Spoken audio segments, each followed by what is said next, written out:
Your four-wheel drive system allows you the option of selecting among 3 drive modes based on road conditions. This four-wheel drive shift switch electronically controls operation of the transfer case. Rotate the switch to shift between each mode: 2-wheel drive, 4 high, and 4 low. 2-wheel drive is for normal driving conditions, typically for dry paved roads. In 4-wheel drive, 4 high provides greater traction for rocky, snowy, and sandy roads. 4 high can be used up to but no higher than 62 miles per hour. 4 low provides maximum power and traction for situations such as driving on steep grades or on rocky, sandy, or muddy roads. The maximum safe speed in 4 low is 31 miles per hour.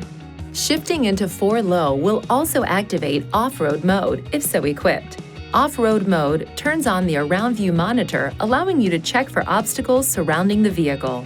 You can shift into 4 high while driving at no more than 62 miles an hour.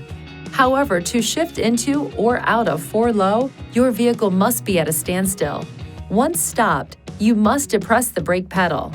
Now move the shift lever to neutral and push this switch in when changing into or out of 4 low. This is the 4-wheel drive shift indicator light. When the engine is running, it will illuminate to show the drive mode you have selected. To avoid causing damage to your 4-wheel drive system, never shift between 4 low and 4 high while driving. Also, do not drive on dry, hard surface roads in 4 high or 4 low, as it will cause unnecessary noise, excessive tire wear, and increased fuel consumption. Please see your owner's manual for important safety information, system limitations, and additional operating and feature information.